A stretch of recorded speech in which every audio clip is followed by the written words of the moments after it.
할렐루야. 복된 주일 2부 예배에 나오신 산성의 모든 가족들 주님의 이름으로 환영하고 축복합니다. 오늘도 우리를 가장 완전한 길로 인도하신 하나님 한 분만을 의지하며 그의 부르심에 순종하며 나아갑시다. 우리 이 고백으로 주님 앞에 올려드리기 원합니다.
하나님의 부르시면 후회하심이 없네. 하나님의 부르심에는 후회하심이 없네. 내가 이 자리에 선 것도 주의 부르심이라. 하나님의 부르심에는 결코 실수가 없네. 나를 부르신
이끄심이네.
믿음으로 고백합시다. 이제 보기에는 눈이 보기에는 어떠하는지 이미 얻은 증거대로는 믿으며 이 맘에 의심 없이 살아갈 때에 우리 소원 주 안에서 이름을 걸어가세 믿음 위에 서서 나가세 나가세 의심 버리고 걸어가세 믿음 위에 서서 능력이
고백을 주님께 올려드립니다. 주님께 영광의 박수 올려드립시다. 할렐루야.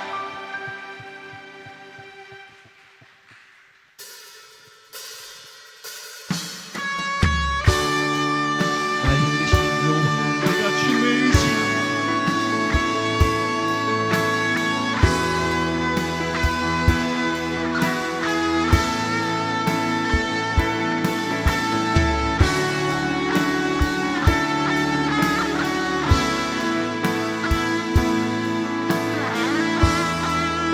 함께 믿음으로 고백합시다.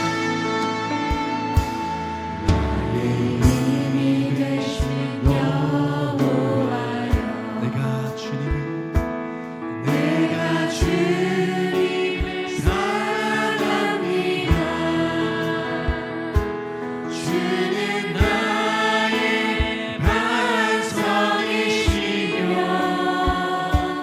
나의 요새. 한 번 더 주님 앞에 고백합시다. 나의 힘이 되신 여호와여 나의 힘이 되신 여호와 내가 주님을 사랑합니다. 내가 주님을 사랑합니다.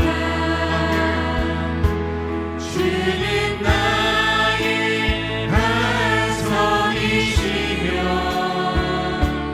나의 요새시라. 주는 나를 건지신 주는 나를 건지시는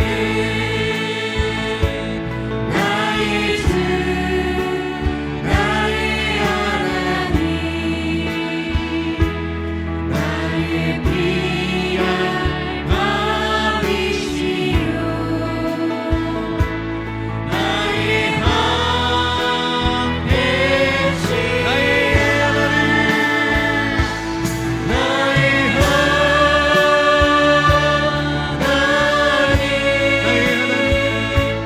나의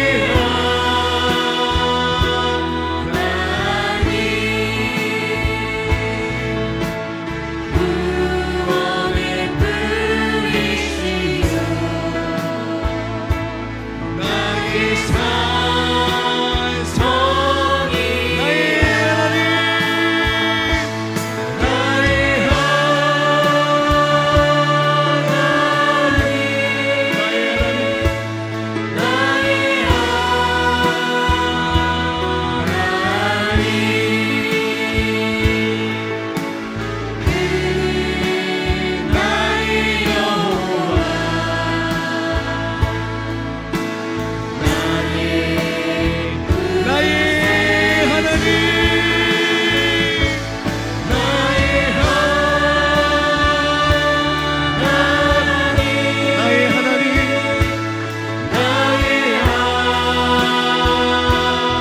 구원의 뿌리시오 구원의 뿌리시여 나의 산성이라 나의 산성이 나의 하나님 나의 하나님 내 믿음으로 고백합시다. 나의 하나님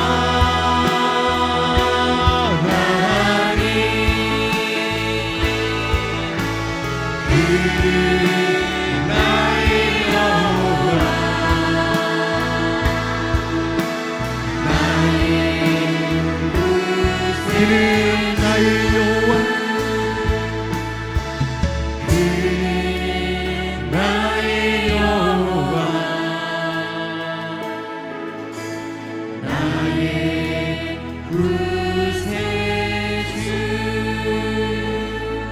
주의 말씀을 의지하여 믿음으로 금을 던져 오늘 그가 놀라운 일을 이루시는 것 보라 주의 말씀을 의지하여 믿음으로 금을 던져 믿는 자에게 미치 못하는데 우리 함께 고백합시다. 전능하신 나의 주 하나님을 전능하신 나의 주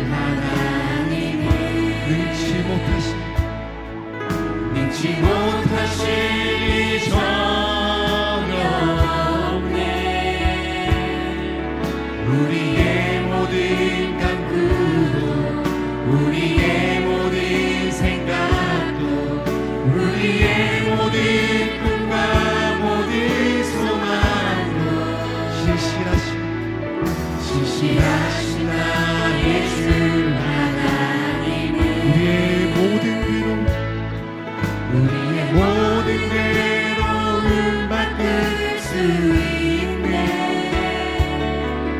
불가능한 일 행하시고 죽은 자를 일으키시니 그를 이길 자무로 주의 말씀 의지하여, 주의 말씀 의지하여 깊은 곳에 금을 던져 오늘 그가 놀라운 일을 이루시는 것 보라. 주의 말씀 의지하여 믿음으로 금을 던져 믿는 자에게 믿지 못함 없네. 그 처음부터 다시 한번 고백하기 원합니다.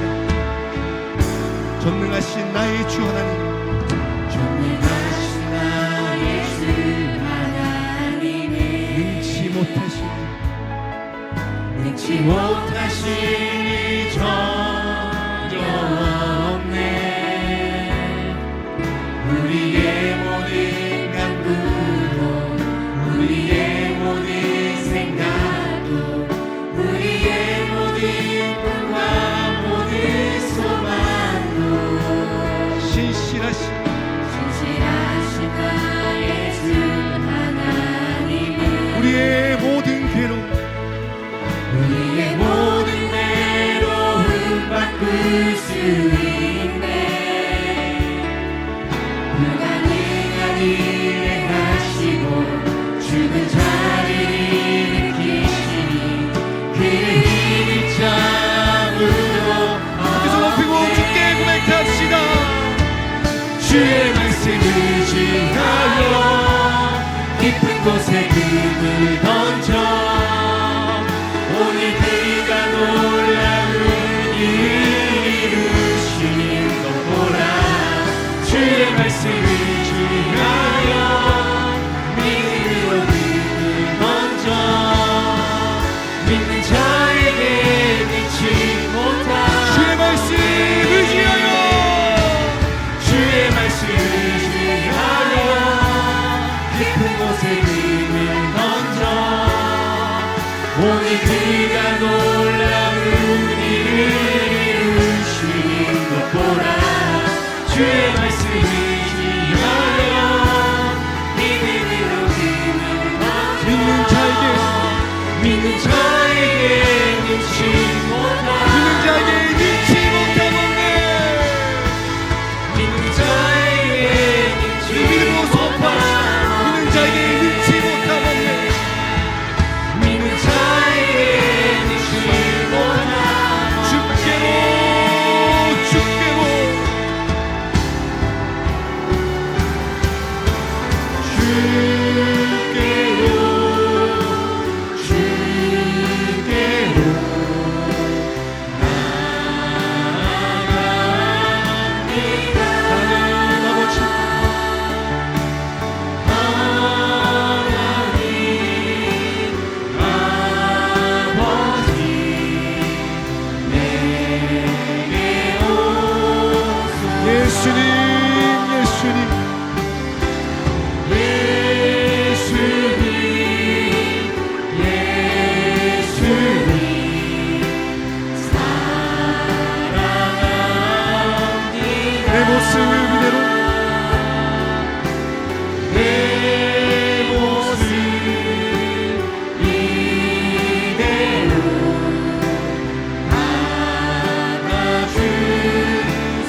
다시 살에 나서 찬양하시겠습니다. 십자가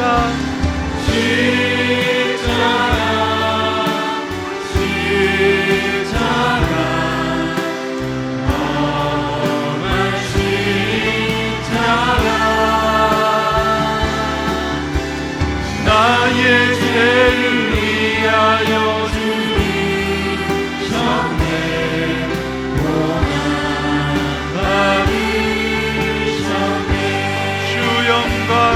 여기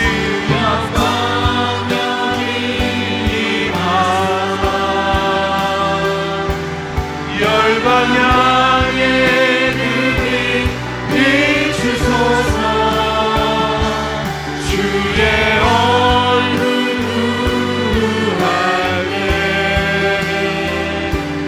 주의 향기 머무소서 주 영광 이 자리에 임하여 주 영광 여기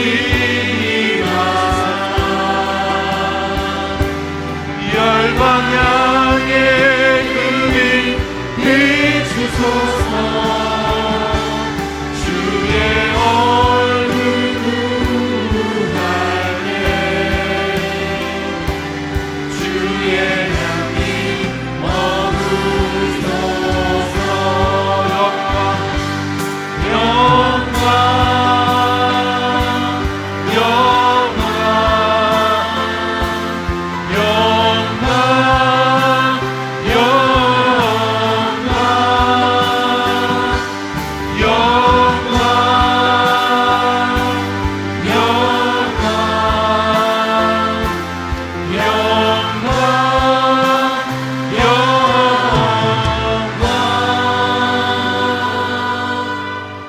너희 모든 나라들아 여호와를 찬양하며 너희 모든 백성들아 그를 찬송할지어다.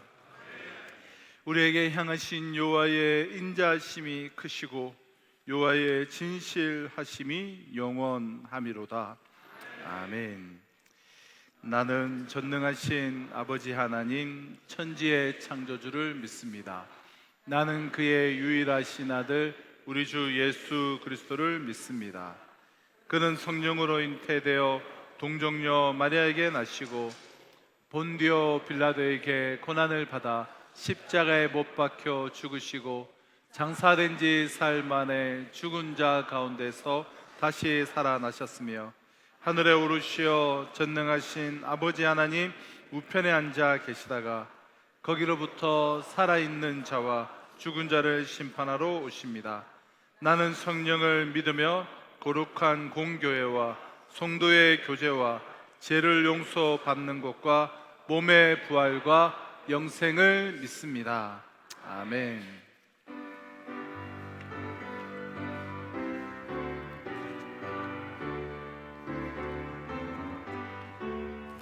그 참혹한 십자가에 주 달려 흘린 피 샘물같이 늘 흘러서 죄 씻어주시네.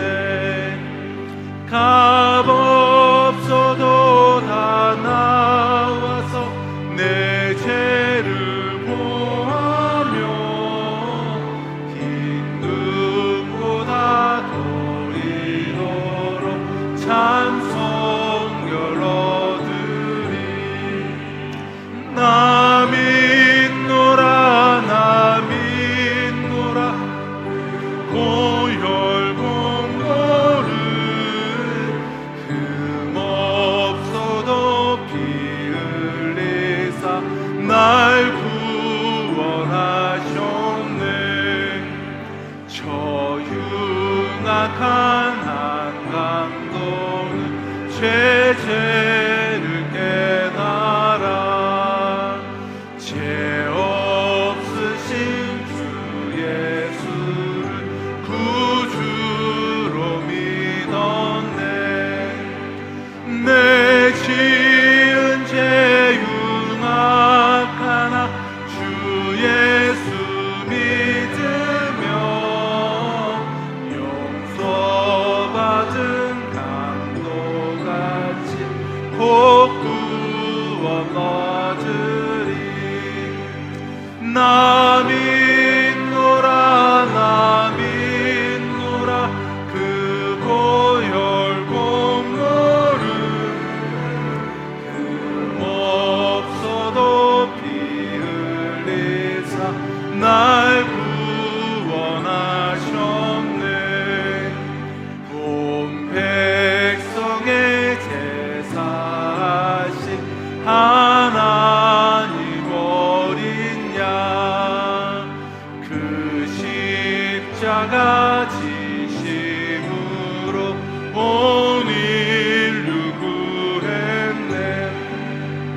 저 영원한 새 나라에 다 같이 모여서 큰 검은고 한곡조로 새 노래 부르리. 아멘. 나 믿노라 나 믿노라 그 보혈 공로를 흠없어도 피 흘리사 날 구원하셨네.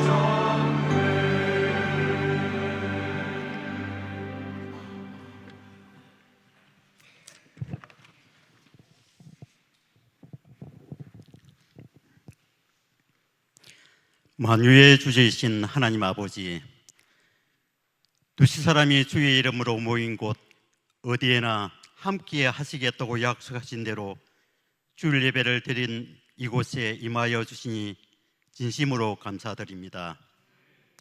여기 모인 하나님의 백성에게 큰 영광을 나타내고 세상이 알 수 없는 평안을 주의 자녀에게 충만하게 베풀어 주옵소서.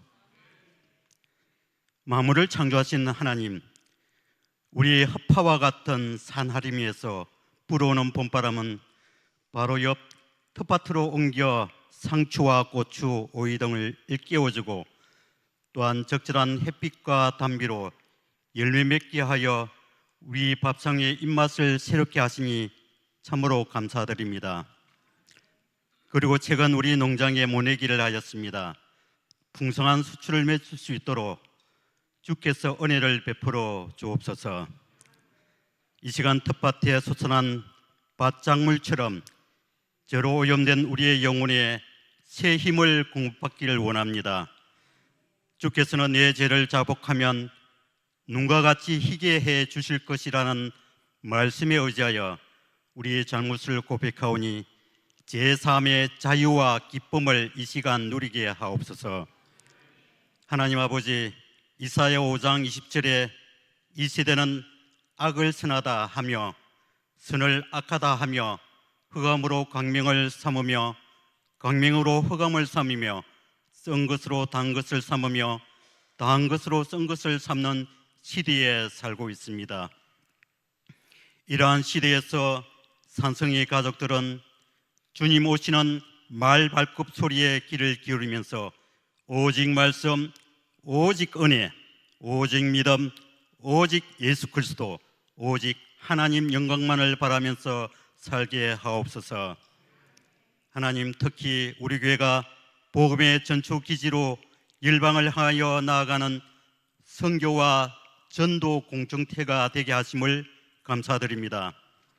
그러한 일환으로 현재 진행되고 있는 산성 제자 훈련과 전도 폭발 훈련을 통하여서 믿음의 지체들이 마음속에 한 영혼을 사랑하는 뜨거운 열정을 불어넣어 주옵시고 복음과 사랑의 빚진 자로서 남은 삶을 전도와 선교에 헌신하게 하옵소서. 세상 사람들은 노후를 걱정하며 대책을 세우기에 분주하지만 주의 자녀된 우리는 남은 삶 속에서 무엇을 어떻게 주님을 기쁘게 해드릴지를 고민하는 산성의 가족들이 되게 하옵소서. 하나님, 이번 달 18일부터 새롭게 수요 공동체 예배 금요 부흥 의계인으로 개편하여 시작합니다. 그동안 믿음의 선한 경주를 잠시 내려놓았다면 다시 꽃길을 붙잡아 모이기를 힘쓰는 산성의 가족들이 되게 하옵소서. 2025년 산성가족 페스티벌이 얼마 남지 않았습니다. 타 교회에서 하기 힘든 상당한 재정 투입 속에 천년고도 경주에서 진행될 때 모두 협력하여 선을 이루게 하시고 앞서 수고하여 진행 맡은 팀들에게 성령님 기름 부어 주시고 참여한 모든 성도님께는 기쁨과 감사가 흘러넘치는 시간으로 채워 주옵소서. 이 시간 말씀을 전해 주실 목사님을 능력의 팔로 붙들어 주옵시고 독수리가 날개를 치며 올라감 같은 힘을 공급해 주셔서 말씀을 선포하실 때 피곤치 않게 하소서. 우리 교회가 사도 행적적 삶으로 써내려가기 위한 금일은 유일한 재편장이요 구원자이신 예수 그리스도라는 말씀이 선포될 때 성령 충만, 은혜 충만한 시간 되게 하옵소서. 또한 여러 모양으로 섬기며 봉사하는 지체들을 기억하여 주옵시고 오늘 드리는 찬양대의 찬양이 시편에 기록된 말씀대로 온 땅이여 여호와께 즐거운 찬송을 부를지어다. 기쁨으로 여호와를 섬기며 노래하면서 그의 앞에 나아갈 때 상고의 진통 속에 살아가는 우리들에게 이길 힘을 주시고 안식과 평안을 내려 주옵소서. 이 모든 말씀을 거룩하신 우리 주 예수 그리스도 이름으로 기도합니다. 아멘.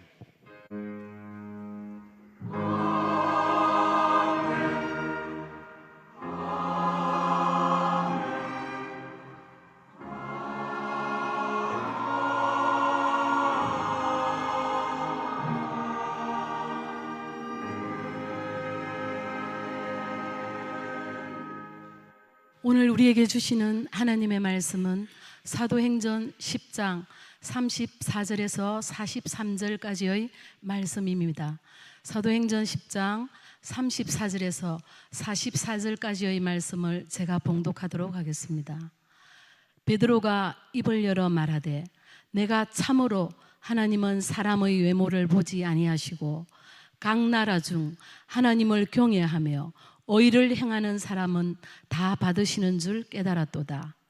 만유의 주 되신 예수 그리스도로 말미암아 화평의 복음을 전하사 이스라엘 자손들에게 보내신 말씀 곧 요한이 그 세례를 반포한 후에 갈릴리에서 시작하여 온 유대에 두루 전파된 그것을 너희도 알거니와 하나님이 나사렛 예수에게 성령과 능력을 기름 붓듯 하셨음에 그가 두루 다니시며 선한 일을 행하시고 마귀에게 눌린 모든 사람을 고치셨으니 이는 하나님이 함께 하셨음이라.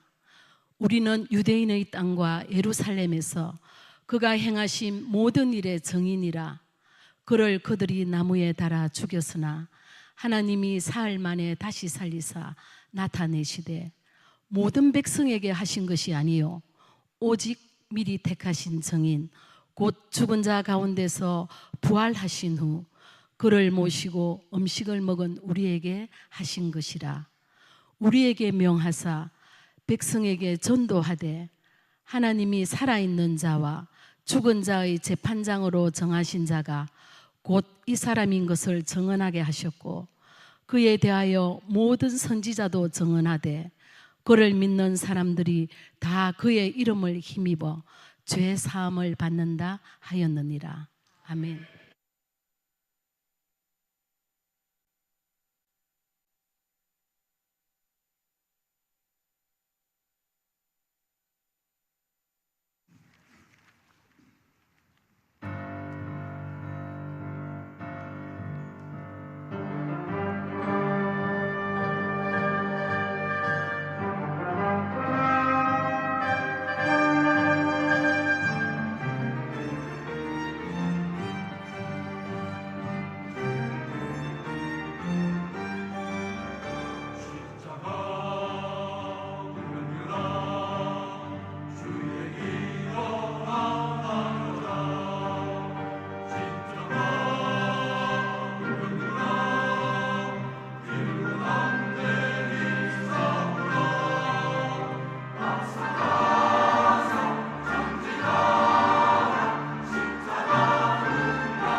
시간 찬양의 고백을 올려드리며 또 주님의 손에 봉헌하도록 하겠습니다. 먼저 그 나라와 그 일을 구하라.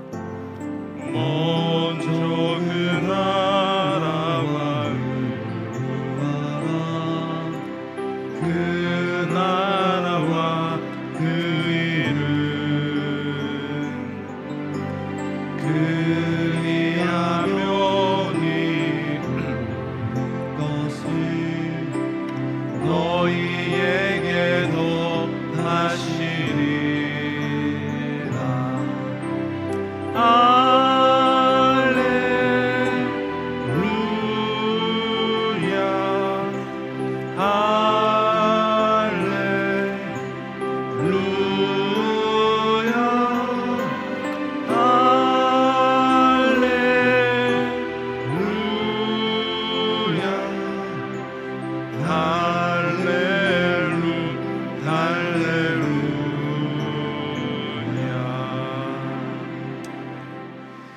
네, 우리 주일 2부 예배 나오신 우리 모든 성도님들을 주님의 이름으로 환영하며 축복합니다. 네, 우리 항상 이제 식사하시고 오예배 후에 사랑방 모임이 우리 있는데요. 우리 사랑방에 동참하지 않는 분들 한번 또 시간을 내시고 또 마음을 또 한번 열어주셔서 우리 사랑방에 한번 동참해서 함께 우리가 귀한 공동체를 좀 세워 나가 주시기를 부탁을 드립니다.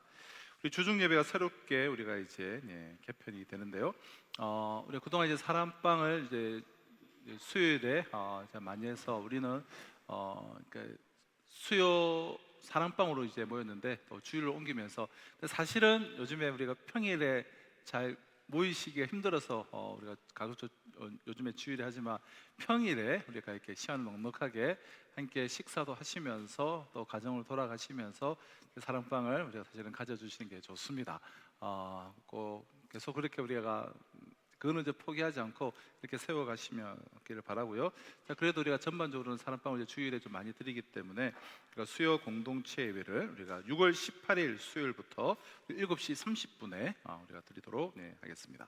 그리고 금요일은 우리가 금요 부흥 어게인이라는 이름으로 우리 6월 20일 9주 금요일부터 저녁 8시에 평소보다 30분 앞당겨서 우리 사랑홀에서 우리가 또 합심해서 특별히 우리 기도할 때는 우리가 딱 이렇게 한 마음으로 딱 차서 이렇게 모여서 이렇게 이부 예배처럼 드려야지 우리가 힘도 있고 그렇지 않겠습니까? 그런데 좀 분산되어져 있으면 마음을 또 모이기도 쉽지 않고 해서 일단 우리가 사랑홀에서 우리 금요 부흥어게인 금요 기도회는 8시부터 30분 앞당겨서 총 한 8개의 우리가 주제로 한 주씩 돌아가면서 그 특정 주제보다 더 집중하여서 우리 기도하는 시간을 갖도록 하겠습니다. 우리 6월 18일부터 또 새로이 수요 공동체 예배와 또 금요 기도회가 우리가 좀 이렇게 새로운 변화가 있다는 것을 꼭 기억해 주시기를 바랍니다. 예, 우리가 지지난주에 녹화를 했던 부흥어게인은 우리 6월 11일 CTS에서 그렇게 방송이 되고 또 6월 4일부터 우리가 유튜브에서 볼 수가 있습니다. 우리 산성가족 페스티벌 아직 혹 뭐 신청 안 하셨는데 지금도 이제 갈 수 있는 사항이 되신 분들은 언제든지 우리 교육자들에게 문의해서 우리 신청을 해주시면 감사하겠습니다. 그 외에 우리 내용들은 우리 주보를 참조해 주시면 감사하겠습니다. 우리 환상을 통해서 주어진 그 말씀에 이 베드로와 그리고 고넬료는 그 말씀의 순종함을 통하여서 드디어 이제 만나게 되죠. 가이사랴에 있는 고넬료의 집에서 만나게 됩니다.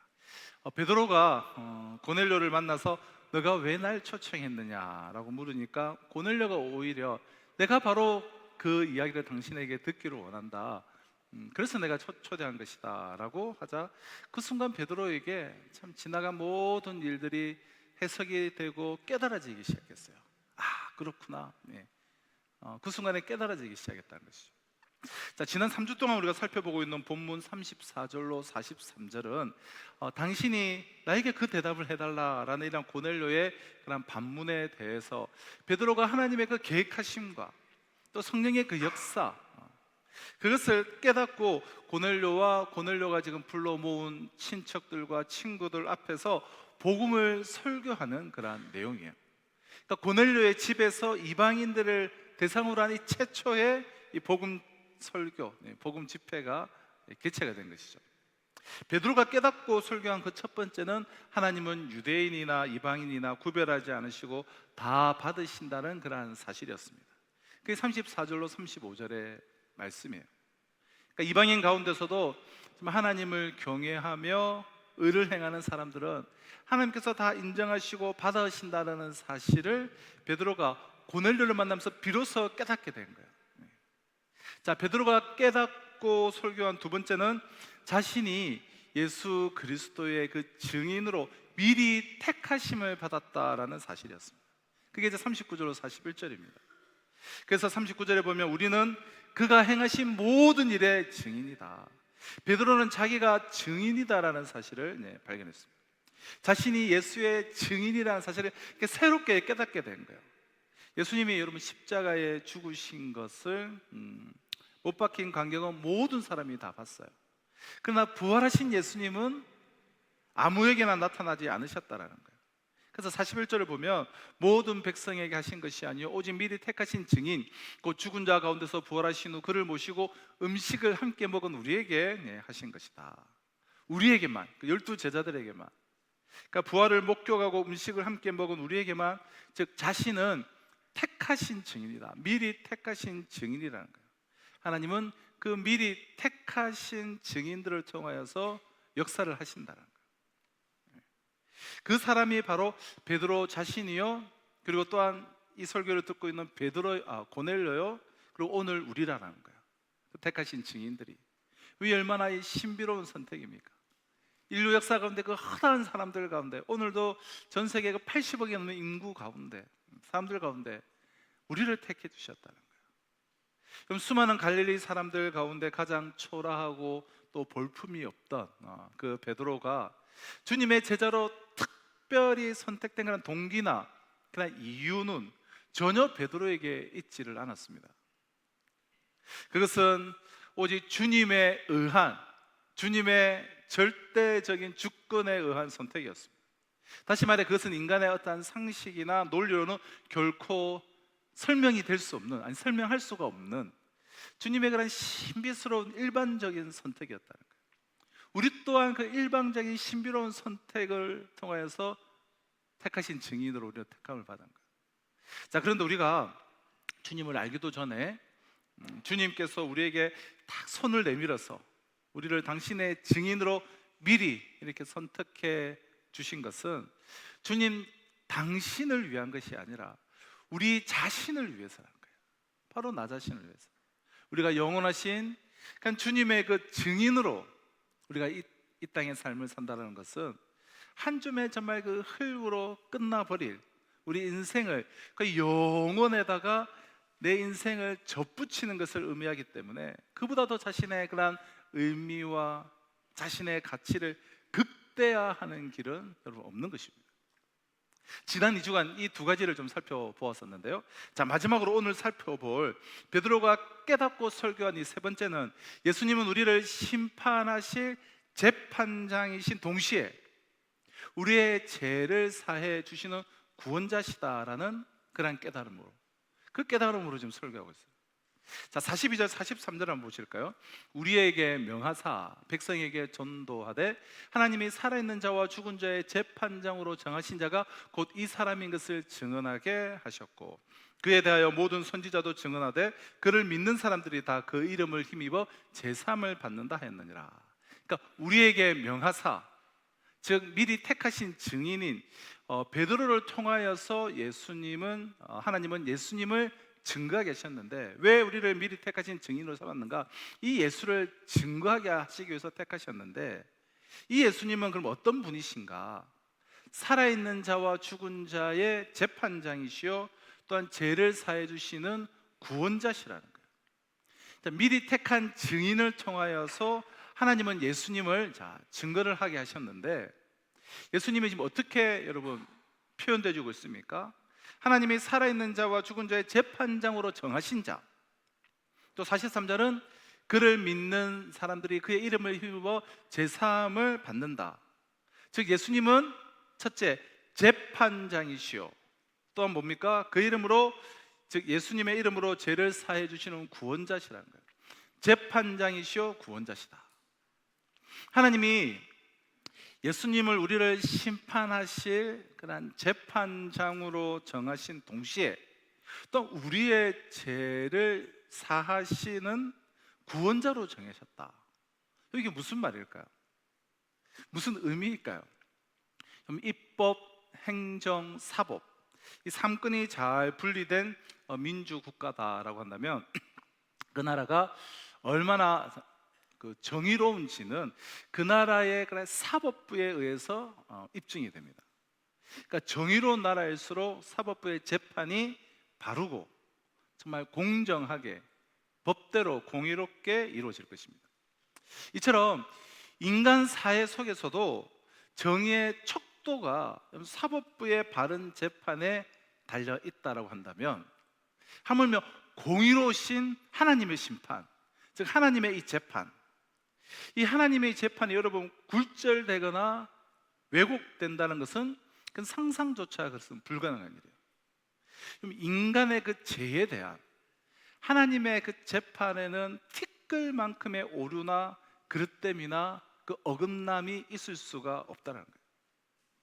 여러분, 사람들은 우리가 이 죄라 하면 흔히 살인, 강도, 도둑질과 같은 범죄 행위, 어떤 행위를 먼저 우리는 연상을 합니다. 그러나 그와 같은 범죄 행위, 이 범죄 행위는 이 죄의 결과죠. 범죄 행위 자체가 죄라기보다는 죄에 대한 결과가 어떤 범죄 행위예요. 그러니까 그것 자체가 성경이 말하는 죄는 아니라는 거예요. 성경이 말하는 죄는 헬라어로는 우리가 하마르티아, 우리 많은 분들이 아실 거라 생각되는데요, 이 하마리아티아라는 단어인데요, 이 하마르티아는 관역을 벗어나다라는 의미를 갖고 있어요. 관역을 벗어나다, 즉 죄는 화살이 관역에서 벗어난 거예요. 화살이 관역에서 빗나간 것을 하마르티아, 죄다라고 말하는데요, 이 활을 쏘는 궁수의 활시를 떠난 화살이 관역을 마치지 못하고 빗나가 버렸다면 그 잘못은 이 빗나가는 화살이나 이 관역판에 있지를 않습니다. 잘못은 이 잘못된 이 조준에 있는 것이죠. 조준에. 그럼 조준이 잘못되었기에 화살이 관역을 빗나갈 수밖에 없었습니다. 그러므로 관역을 빗나간 화살은 잘못된 조준에 대한 결과에 지나지 않는다는 거예요. 범죄 행위가 바로 그런 것이에요. 이처럼 인간이 범하는 모든 죄의 원인은 잘못된 우리의 행동에 있는 것이 아니라 잘못 조준된 우리의 그 마음, 다시 말해 정말 진리를 향해서 조준되어 있지 않은 우리의 마음에 있습니다. 따라서 죄는 잘못 조준되어 있는 우리의 마음 그 자체지, 살이나 강도나 도둑질과 같은 범죄 행위는 잘못 조준되어진 우리의 그런 마음이, 죄의 마음이 빚어낸 결과일 뿐인 것입니다. 그래서 하나님께서 인간의 이 죄를 심판하신다는 것은 죄의 결과인 범죄 행위를 심판하시는 것이 아니에요. 그것은 세상의 법정이 담당할 몫이에요. 하나님의 재판은, 하나님의 심판은 언제나 잘못 조준된 우리의 그 마음을 겨냥하십니다. 그 마음을 심판하시는 거예요. 재판하는 거예요. 잘못 조준된 마음 그 자체가 바로 죄이기 때문에 하나님께서는 항상 우리의 외모가 아니라 우리의 중심을 보시는 분이기 때문에 그렇습니다. 이것이 주님께서 이렇게 말씀하신 이유죠. 마태복음 5장을 보면 간음하지 말라 하였다는 것을 너희가 들었으나 나는 너희에게 이르노니 음욕을 품고 여자를 보는 자마다 마음에 이미 간음하였느니라. 자, 간음은 잘못 조준된 그 마음에서 일어나는 음욕의 결과이기에 하나님께서는 간음이라고 하는 어떠한 범죄 행위 이전에 그 마음의 상태인 음욕을 죄로 간주를 하시는 것입니다. 그렇게 마음으로 품은 것, 그 품은 마음이 행동으로 나타난 것이기 때문에 이 마음으로 품은 것, 이것 자체가 죄인 것이죠. 이처럼 하나님께서 우리의 마음을 재판하는 분이시라면 이 세상에서 여러분 하나님의 심판을 피할 인간이 어디에 있겠습니까? 잘못 조준되어 있는 우리 마음의 죄가 용케도 아직 어떠한 범죄 행위로 드러나지 않았을지라도 우리 마음에 품고 있는 잘못 조준되어 있는 그 잘못된 마음이 참 범죄 행위로 때로는 하려고 해도 할 수 없는 상황이어서 또는 막아주고 여러 모습으로 우리가 다 드러나지 않았을지라도 우리의 마음은 온통 흉악한 그러한 죄악으로 가득 차 있음을 우리 자신이 누구보다도 잘 알고 있지 않습니까? 하나님의 법은 죄의 결과는 죽음이라고 분명하게 명시를 하고 있습니다. 그러므로 잘못 조준된 그 마음으로 살아가는 우리는 모두 하나님의 그 법정에서 사형 선고 이외에 달리 받을 것이 없는 사형수에 지나지 않습니다. 그래서 우리는 이미 한 번 죽는 것은 사람에게 정해진 것이라는 이미 사형 판결을 받은 사형수에 지나잖아요. 하나님은 공의의 하나님이시기 때문에 하나님의 법은 공의의 법입니다. 하나님의 공의는 하나님의 공의의 법에 의한 공의로운 재판으로 입증이 됩니다. 하나님의 그런 공의로운 재판은 어떤 경우에도 왜곡되거나 굴절되지 않습니다. 그렇다면 하나님의 이 재판정에서 사형을 언도받게 될 우리 인생은 모두 한 줌의 흙으로 정말 허망하게 끝나버릴 수밖에 없는 거예요. 이것이 공의로운 하나님의 공의로운 재판이에요. 우리 안에는 하마르티아, 이 죄가 있기에. 그런데 오늘 본문은 하나님의 이러한 공의로운 재판과는 상충되는 내용을 우리에게 전해주고 있어요. 자, 지금 베드로는 이방인 고넬료 일행에게 복음에 관해서 지금 설명을 하고 있습니다. 자기가 깨닫는 것을 설교하고 있는데요. 복음은 유대인이나 이방인이나 차별하지 않고 다 받아주시며 그 복음은 화평의 복음이요. 또 베드로 자신이 주님을 알기도 전에 자신을 그런 주님의 증인으로 미리 지목하여 선택하신 하나님의 그런 신비로운 은총에 대해 증언한 베드로의 설교는 지금 이렇게 끝을 맺고 있는 거예요. 42절 43절을 다시 한번 우리 같이 한번 읽어보실까요? 같이 한번 읽도록 하겠습니다. 42절 43절 우리에게 명하사 백성에게 전도하되 하나님이 살아있는 자와 죽은 자의 재판장으로 정하신 자가 곧 이 사람인 것을 증언하셨고 그에 대하여 모든 선지자도 증언하되 그를 믿는 사람들이 다 그의 이름을 힘입어 제사함을 받는다 하였느니라.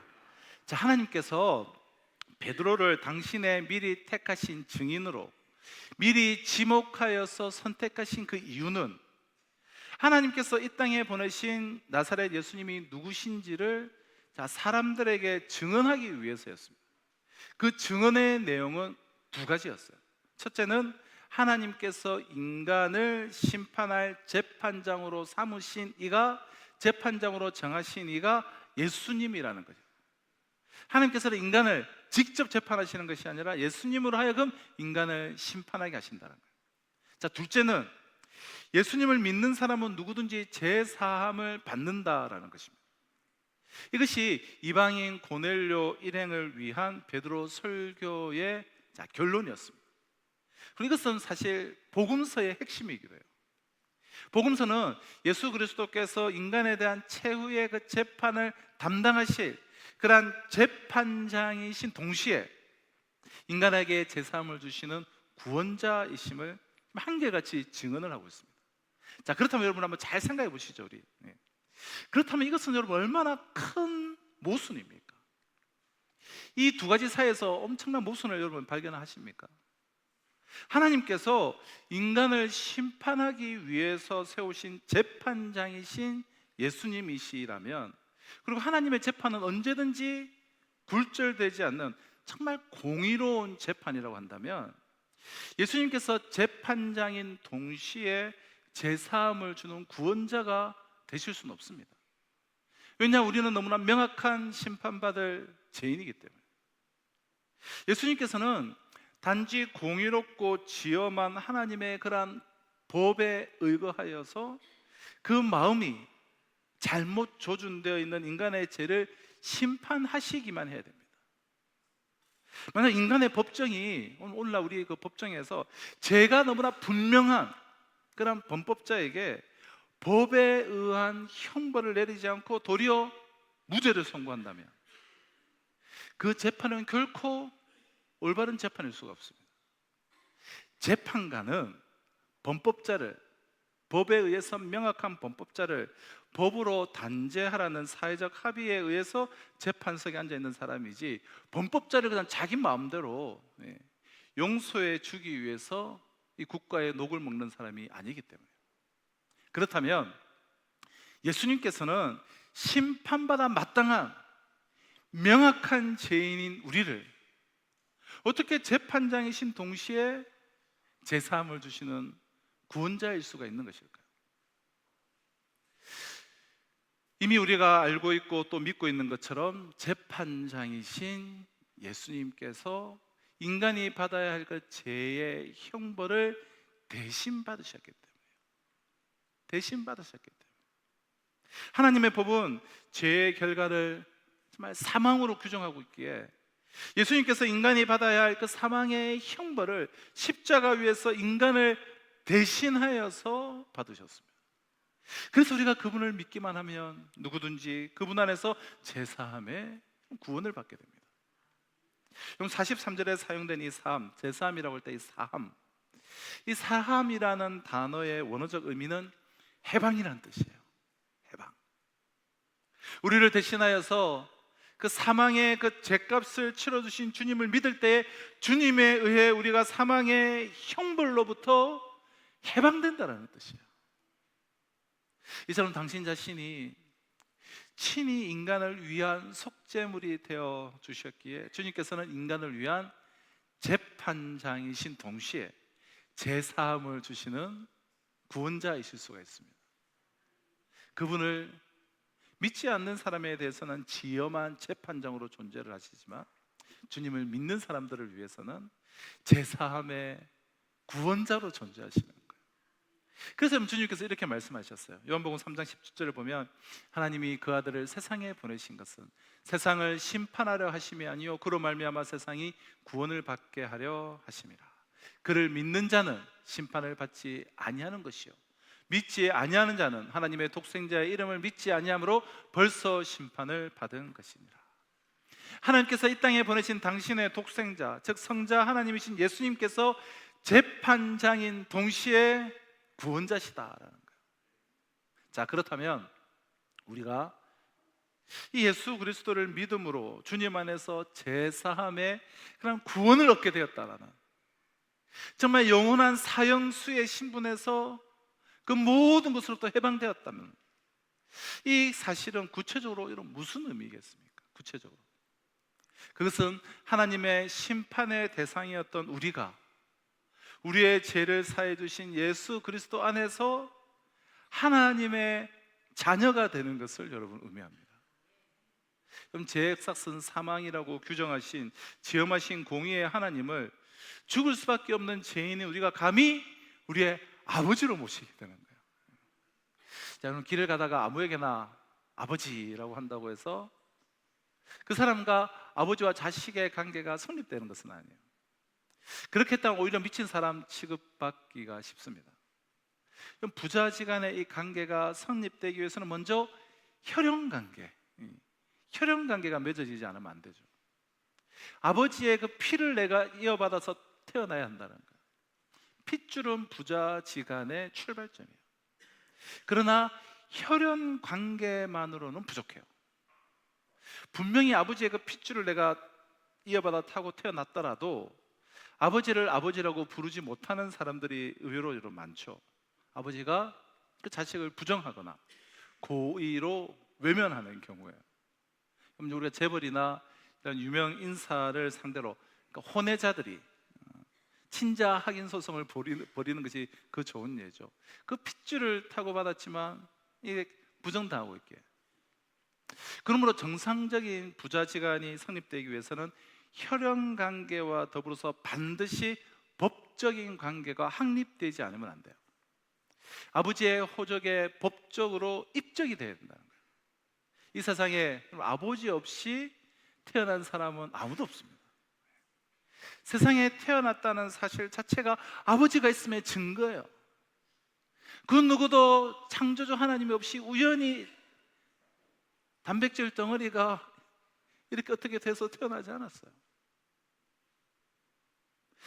내가 세상에 태어났다는 것은 그 자체가 아버지가 있음의 증거예요.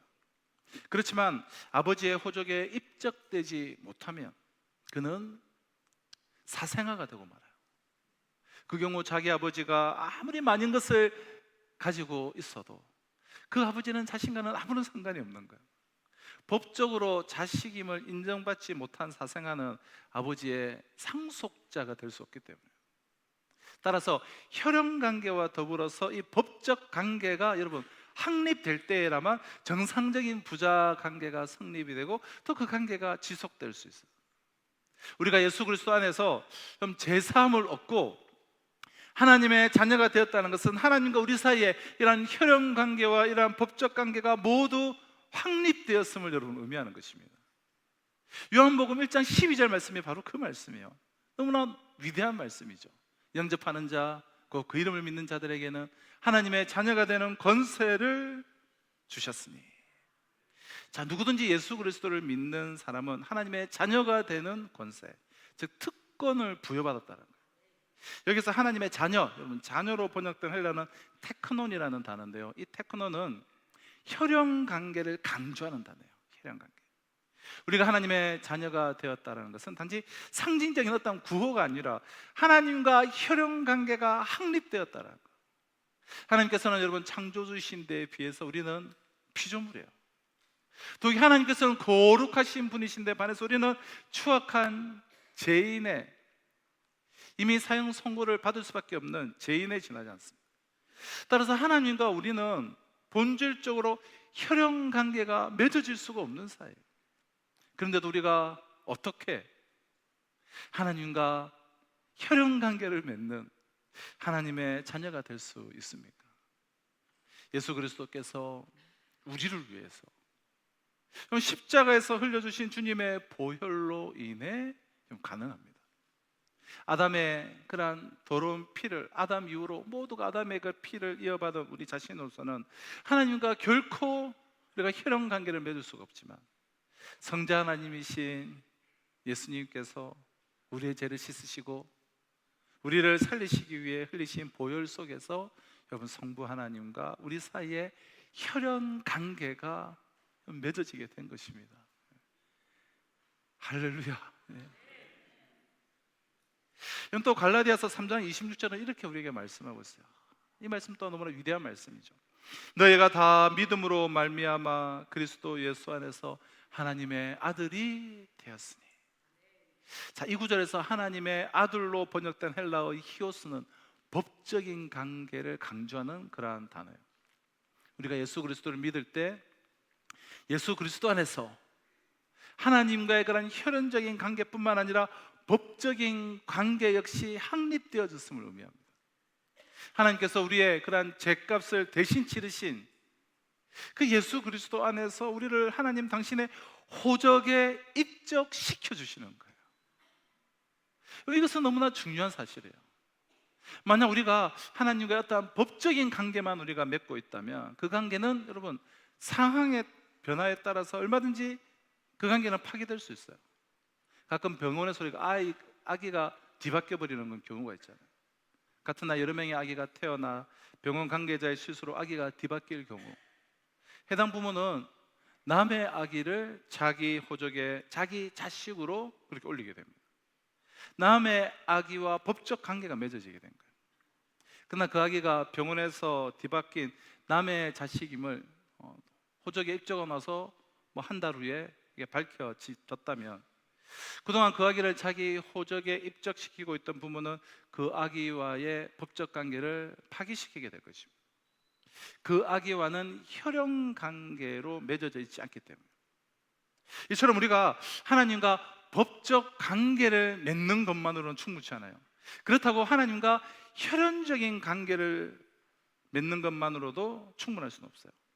법적 관계가 맺어지지 않는 한 마치 사생아와 같아서 하나님의 상속자가 될 수가 없기 때문에, 하나님께서 우리의 죄를 대속해 주신 예수 그리스도 안에서 혈연적으로나 또한 법적으로나 우리의 친아버지가 되어 주셨기에 우리는 하나님의 그 영원한 나라를, 하나님의 그 나라의 영원한 그 생명을, 그 나라의 영원한 그 의를, 그 나라의 모든 건설을 영원히 상속을 받는 하나님의 친자녀가 되었습니다. 우리는 여기에서 우리가 정말 그리스도인으로 산다는 것이 무엇인가, 주님의 미리 택하신 증인으로 산다는 것이 무엇을 의미하는지를 보다 우리는 구체적으로 깨닫게 됩니다. 그것은 예수 그리스도 안에서 제사함을 받아 혈연적으로나 법적으로나 하나님을 친아버지로 모신 하나님의 친자녀답게 사는 거예요.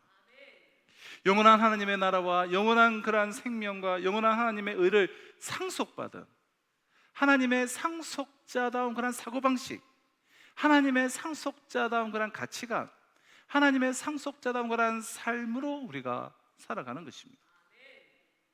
그럼 잠언 26장 11절을 한번 보면, 개가 그 토한 것을 도로 먹는 것 같이 미련한 자는 그 미련한 것을 거듭 행하느니라. 그럼 개는 아무리 영리해도 개이기 때문에 자신이 토한 것을 조금도 끓이지 않고 다시 먹을 수가 있습니다. 그런데 개가 아닌 인간이면서도 스스로 토한 것을 다시 먹는 그러한 개처럼 미련한 인간이 거듭 내가 동일한 일을, 내가 하나님의 자녀 되기 전에 그 일들을 행한다면 그 사람은 도대체 어떤 사람이겠습니까?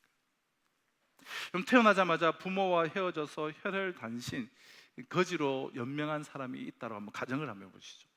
그 사람이 우열곡절 끝에 친부모를 드디어 만나서 친부모의 호적에 친자식으로 당당하게 입적되어지고 나서도 계속 빌어먹는 거지처럼 생각하고 그렇게 행동을 한다면 그 사람은 스스로 토한 것을 다시 먹는 그런 미련한 인간이 아니겠습니까?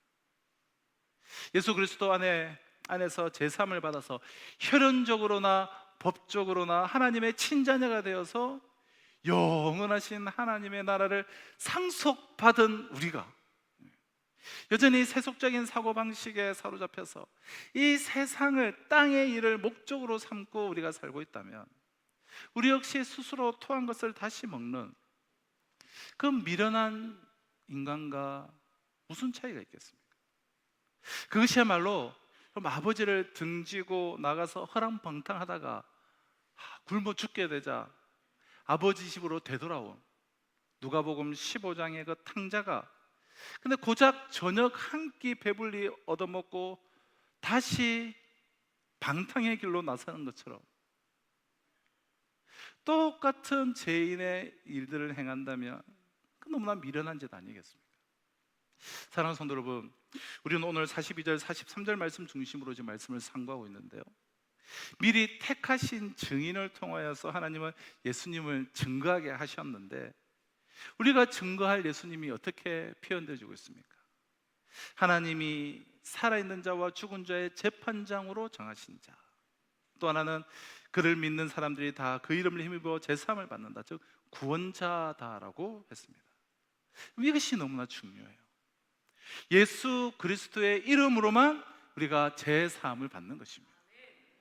만약에 예수 그리스도의 여러분 이름이 아니고 서도 제사함을 받을 수 있다면 굳이 뭐 이렇게 증인을 미리 세울 필요가 뭐 있겠습니까? 많은 사람들이 왜 예수의 이름으로만 구원을 받아야 되느냐고 반문을 해요. 특히 오늘날 이 포스트 모더니즘과 다원주의가 만연한 이 세상에서 이제는 뭐 서로 입장이 다른 것을 좀 받아들이고 이해하고, 그리고 문화권이 다른데 어떻게 기독교만 구원이 있다고 말하느냐, 불교에도 혹시 구원이 있을지도 모르는 것 아니냐, 그럴 가능성이 있다. 그래서 좀 열어두고 대화를 나누자. 그래서 오히려 신학계조차도 자유주의 신학자들은 이런 이야기를 해요. 그러나 성경은 구원을 얻을 만한 다른 이름을 이 세상에 주신 일이 없다라고 말씀합니다. 예수 외에는 구원을 얻을 만한 이름을 주신 일이 없다라는 거예요. 그런데도 많은 사람들이 막 비난을 해요. 꼭 예수 이름이 아니어도 구원이 있지 않겠느냐, 기독교는 너무나 편견에 사로잡혀 있고 독선적이고 너무나 교만하다, 너도 구원이 있고 나도 구원이 있다 하면 얼마나 서로 사이좋고 좋냐. 불교와 기독교와 가톨릭과 다 합쳐서 함께 서로 사랑하는 것을 하나님이 원하시지, 자기만 옳다고 하면 잘못된 것이지 아니냐라고 그렇게 따지는 거예요. 그러나 여러분, 오늘 본문에 바로 여기에 우리 기독교의 그런 독특성과 유일성이 있어요. 예수 외에는 구원이 없습니다. 예수 그리스도의 이름으로만 오직 제사함을 받습니다. 다른 이름으로는 제사함을 받을 수가 없어요. 만약 다른 이름으로 제사함 받을 수 있는 길이 있다면 베드로가 또한 우리가 증인이 될 필요가 없는 거예요. 여러분과 제가 굳이 예수 그리스도의 증인이 될 필요가 없습니다. 우리가 그렇게 생명을 바쳐서 예수 그리스도를 증거해야 할 뚜렷한 이유가 없는 거예요. 이렇게 되면 기독교는 윤리와 인본주의로 빠져버리게 됩니다. 그저 도덕으로 그냥 가게 되는 거예요. 하나의 정신적인 영향력밖에 되지 않는 거예요. 그저 뭐 도덕적으로 살고, 그리고 뭐 착하게 살고 복받고, 그 정도 수준에 머무르게 되는 거예요. 그러나 여러분, 그렇지 않습니다. 바로 여기에 복음의 절대성이 있어요. 그리스도 외에는 제사함이 없는 것은 다른 무엇과 대치할 수가 없어요. 타협할 수 없는 거예요. 복음의 유일성이에요. 그럼 생각해 보십시오. 그럼 예수 외에 구원이 없다면, 자, 그렇다면 이제부터 진짜 상황은 여러분 심각해지는 거예요. 여러분의 아버지, 여러분의 어머니가 그대로 죽어도 괜찮겠습니까? 어떤 분에게 전도하니까 그분 하시는 말씀이, 저희 어머니가 평생을 불교를 믿었는데 지금에 와서는 바꿀 수가 없으니 어머니가 돌아가시면 내가 교회에 나오겠습니다 라는 거예요. 이것은 어머니를 지옥까지 잘 모셔드리고 자기만 천국 가겠다는 이야기예요. 이건 정말 영적인 진리를 안다면 그렇게 할 수 있느냐라는 거예요. 여러분이 정말 복음을 깨달았다고 한다면, 정말 예수를 알았다면 정말 그렇게 말할 수가 있겠습니까? 허드슨 테일러 선교사가 중국에 이 선교사로 이렇게 가고 싶어 했을 때 막 귀에 이 수백만 명이 막 지옥으로 가는 소리가 막 들렸어요. 그 소리를 들으니 허드슨 테일러 선교사는 이 영혼들을 정말 어떻게 할 것인지, 지금도 예수 없어서 죽어가는 그런 수많은 영혼들을 어떻게 할 것인지를 고민을 했습니다. 결국 그는 전도하지 않고는 견딜 수가 없어서 그와 같이 중국으로 뛰어들어가게 된 거예요. 그럼 그렇습니다. 예수 그리스도만이 유일한 구원자이십니다. 하나님은 여러분들을 구원하셨고 예수 그리스도의 증인으로 택하셨습니다.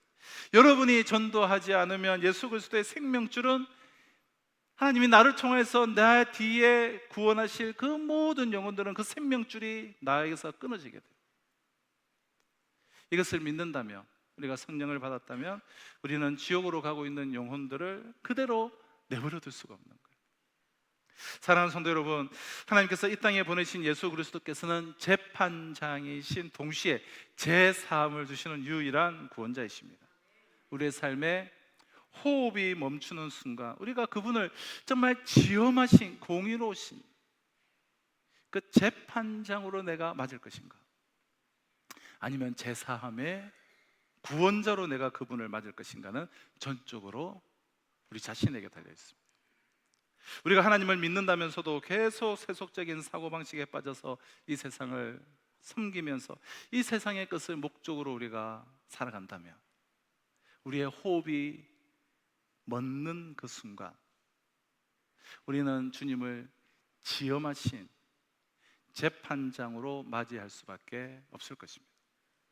그 경우에 우리는 주님께서 우리의 죄를 사해 주신 구원자이심을 믿지 않는 불신자와 아무런 다를 바가 없기 때문에, 그러나 우리가 하나님의 나라를 상속받은 하나님의 자녀다운 사고방식과 생각과 또 그러한 삶으로 살아간다면 우리의 코끝에서 호흡이 멎는 그 순간 주님께서는 우리를 영원한 하나님의 나라로 인도하는 영원한 길잡이가 되어주실 것입니다. 오늘날 우리가 직면하고 있는 정치, 사회, 경제적 위기는 이 세상을, 그 정치 그 자체를, 경제 그 자체를, 그 이념 그 자체를 목적으로 삼은 인간의 욕망이 빚어낸 결과예요. 하나님 나라의 상속자이면서도 이 세상과 이 세상의 것을 더 신뢰하고 섬기는 우리 역시 오늘의 위기를 초래한 공범들 아닙니까? 하나님을 믿는다고 하면서도 이처럼 자신이 토한 것을 도로 먹는 그러한 미련한 자처럼 살다가는 이 세상에서 파국을 맞는 것은 두말할 것도 없고 우리의 호흡이 멎는 날 주님을 지엄한 그 재판장으로 맞이할 수밖에 없는 거예요. 사랑하는 성도 여러분, 예수 그리스도만이 유일한 구원자이십니다. 하나님은 여러분들을 구원하셨고 예수 그리스도의 증인으로 미리 택하셨습니다. 우리 모두 예수 그리스도 안에서 제사함 받은 그리스도인답게 살아가십시다. 예수 그리스도 안에서 혈연적으로나 법적으로나 하나님을 친아버지로 모신 하나님의 친자녀답게 살아가십시다. 영원한 하나님 나라를 상속받은 하나님의 상속자다운 그런 사고방식과 그런 삶으로 우리가 살아가는 거예요. 그때만 우리는 여전히 자기 욕망에 빠져서 허망하게 자기 생명을 갉아먹고 있는 미련한 이 세상의 사람들을 살리는 주님의 증인이 될 것입니다. 기도하시겠습니다. 오늘 우리에게 고넬료와 베드로의 만남을 통하여 보여주신 이 놀라운 말씀을 인하여 감사드립니다. 주님, 성령께서 하시는 일에 우리가 예민하게 하시고 순종하게 하여 주시고 복음의 비밀들을 깨달아 알게 하여 주시옵소서. 하나님께서 이 땅에 보내신 예수 그리스도께서 우리를 심판하실 재판장이신 동시에 우리 죄를 사해 주시는 구원자이심을 깨닫게 하여 주시옵소서. 이 복음의 증인되게 하여 주시옵소서. 스스로 토한 것을 도로 먹는 그런 미련한 자가 아니라 예수 그리스도 안에서 제사함을 받은 하나님의 상속자들임을 기억하며 하나님의 상속자답게 살아가게 하여 주시옵소서. 예수님의 이름으로 기도합나이다. 아멘. 이 시간을 주신 말씀을 가슴에 새기며 우리 또 마지막 찬양으로 우리 함께 나가도록 하겠습니다. 우리 믿음의 고백으로 우리 함께 찬양했습니다. 내가 누려왔던 모든 것들이, 내가 누려왔던 모든 것들이, 내가 지나왔던 모든 시간이, 내가 걸어왔던 모든 순간이 당연한 것 아니라 은혜였소. 내가 하나님의 자녀로 살며 오늘 찬양하고 예배하는 복음을 전할 수 있는 축복,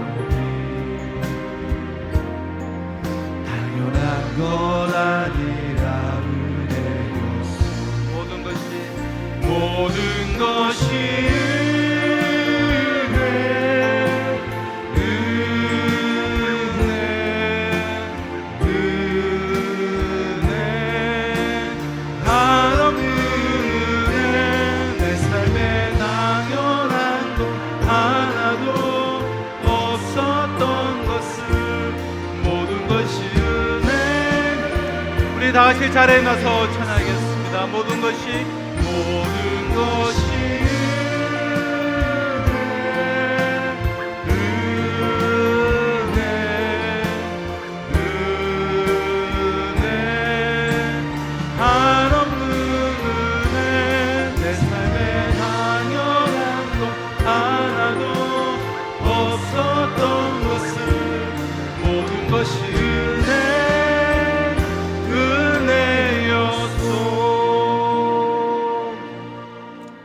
사랑과 은혜와 자비가 풍성하신 하나님 아버지, 이 예배 우리 주님께서 기뻐 흠양하여 주신 줄로 믿습니다. 이번 한 주간의 삶 속에서도 살아있는 예배, 산 예배로 하나님께 올려드린 우리 성도들 인생 될 수 있도록 주님 축복하여 주시옵소서. 또 주님의 손에 봉헌하여 드린 손길들을 기억하여 주시옵소서. 하나님 나라와 그 영광을 위하여서 몸된 교회가 든든히 세워져 가며 하나님이 기뻐하시는 선교와 하나님의 그러한 나라가 확장되어져 가는 일에 참 쓰임받기를 소망하며 올려드린 그런 봉헌들, 그 손길들을 기억하여 주셔서 하나님의 사람들 이 땅을 살아갈 때 이 시대의 복의 근원, 축복의 통로로 광대하고 위대한 하나님의 그 풍성함을 맛보아 누리며 동참하는 인생 살아갈 수 있도록 주님 축복하여 주시옵소서. 연약함 가운데 우리 모든 성도들 회복해서 충만함으로 일으켜 세워 주시옵소서. 오늘도 일방을 품고 나가는 모든 선교사님들과 우리가 협력 동력하며 또 이 역사에서 함께 하나님의 나라를, 하나님의 교회를 세워나가는 모든 교회들 가운데도 새하는 이 시대 가운데 흥할 수 있도록 주여 축복하여 주시옵기를 간절히 바라옵고 소원하며 지금 우리 주 예수 그리스도의 은혜와 하나님의 사랑과 성령의 역사 교통하심이 심판자요 재판관이요 또한 구원자이신 그 예수 그리스도 앞에 정말 내가 하나님의 상속자로서 하나님의 자녀로서 그 구원자 주님을 배울 날을 소망하며 기도하며 이 복음의 증인으로서 살아가기를 결단하며 예배당을 나선 우리 성도들과 이번 한 주간의 삶 가운데 지금으로부터 영원토록 항상 함께 있을지어다. 아멘.